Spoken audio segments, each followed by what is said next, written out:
What advice would you give your ex's next partner? Jeez.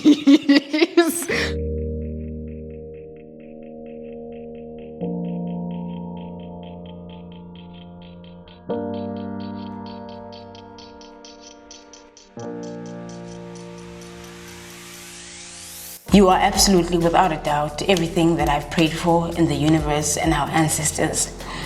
May umdali asikelele onke amaphupha ethu.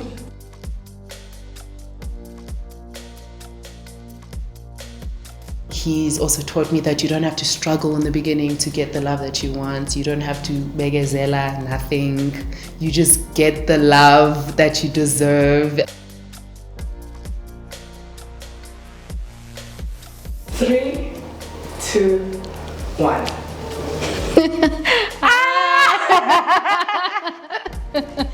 How are you? Hi, I'm good. Shall we take a shot? Let's toast. Cheers. To a great episode.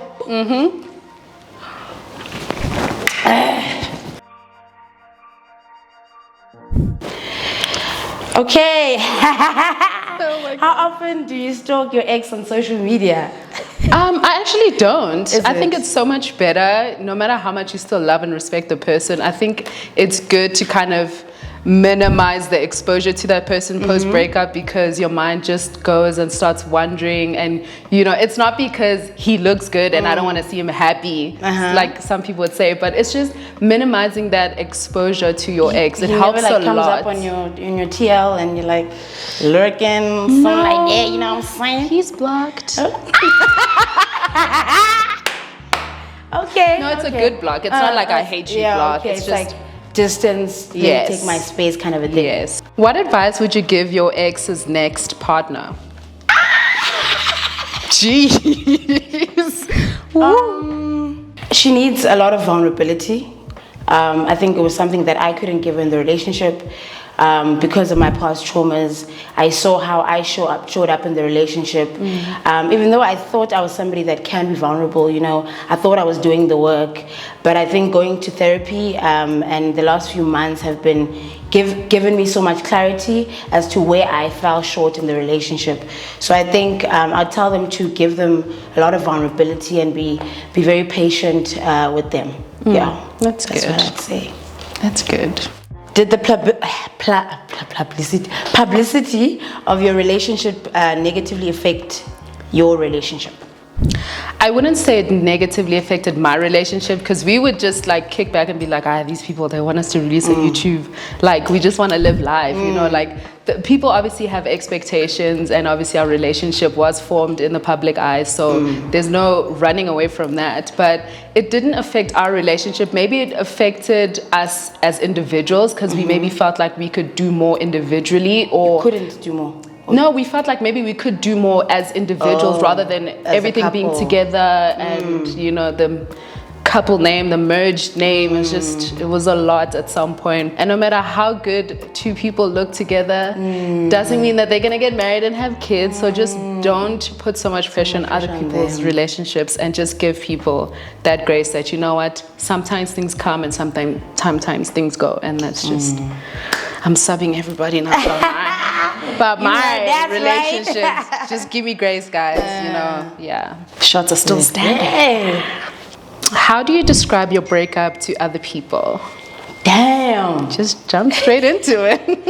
It's very private and personal, because in as much as there obviously was something that happened to break us up. Obviously now I know I was part of the problem.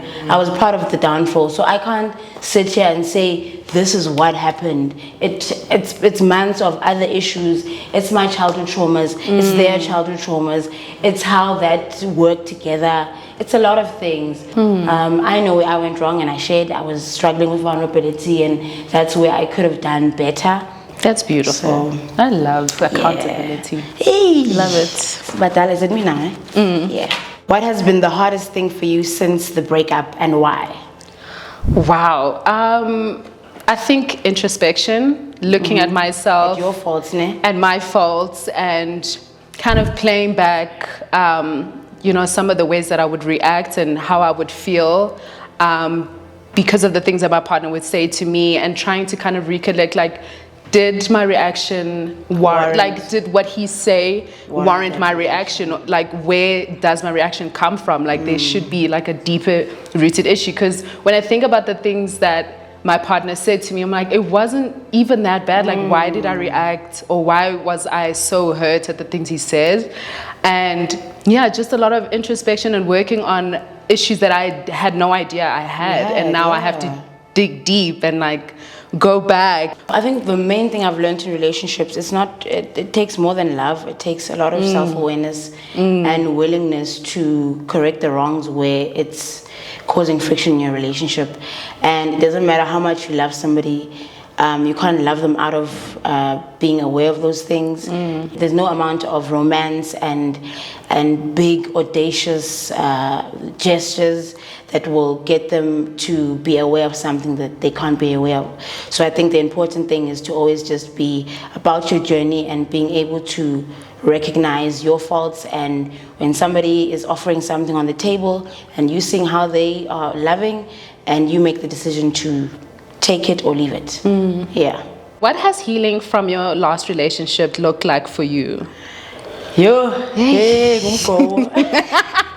It's been a go, honestly. It's been literally a roller coaster. Like I said before, it's been a balance of what I'm learning in therapy, applying it into the dating world, and getting to know people sort of without attachment, and getting to know them for who they are and not this idea that I make of them. And I'm kind of seeing why I attract the people that I attract. And so it's been a balance of that. So last one, no shots, still standing. Okay. If you could go back to one moment in your past relationship and change how you behaved, what would it be? Yay! There's a few.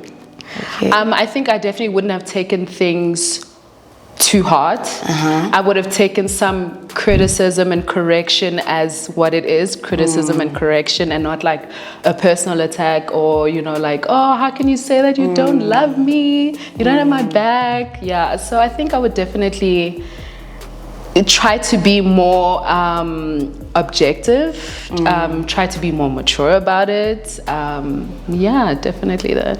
Okay. It was tough. Okay, last question. Considering past breakups, how has your approach to dating changed? I think at the top of my head, I met my partner, or my ex, during pandemic. It was a lot of social media, a lot of DMing, a lot of back and forth. We really couldn't see each other. So my approach now, I want to see people face to face. I don't want to do the back and forth texting each and every day. How was your day? You are like, I want to meet people. I want to be out there. I want to meet them face to face. I want to feel their energy, and I think it helps me gauge where this is going. It's more authentic, I think. Maybe dating multiple people. I know, that's right. You know, going on dates and having fun with people, and just, you know, I would always tell people to keep a roster. I mean, it's fun. But it's been mostly fun, very flirtatious, very good.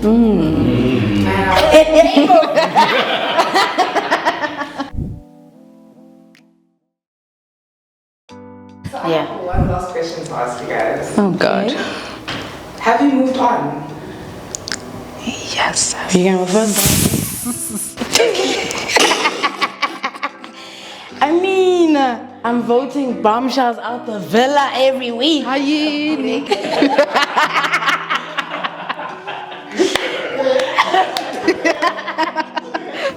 What does moving on mean? Let's unpack this. Let's unpack. In fact, Let's define moving on. It's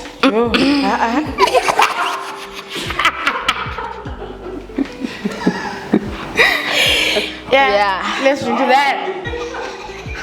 Well, that says a lot. That honestly says The tuna. You know, It is what it is. it is what it is.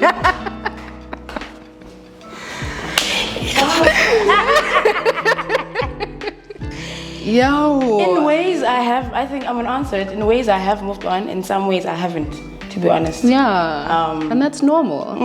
It's natural. There's ways I haven't moved on. And I can admit that. And I'm working on that. I think that you and I are quite similar. When I hear you talk about, things that you had to take accountability for and the therapy that you're going through, and just knowing what needs to be corrected is gonna take you so far. And I just know that you're gonna find someone special. You don't have to be completely healed to start dating and finding love. You can do that in a relationship, and hopefully you find a partner that's patient with you, someone that's gonna understand you, and that you're gonna be way more vulnerable than you have been.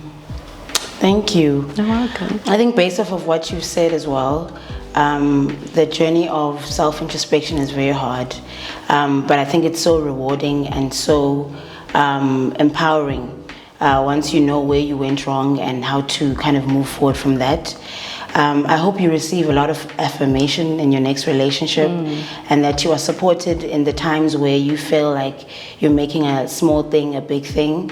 I hope you're supported and affirmed, and just your inner child is just hugged and kept safe. And I wish you all the best as well. Thank you so much. Yeah.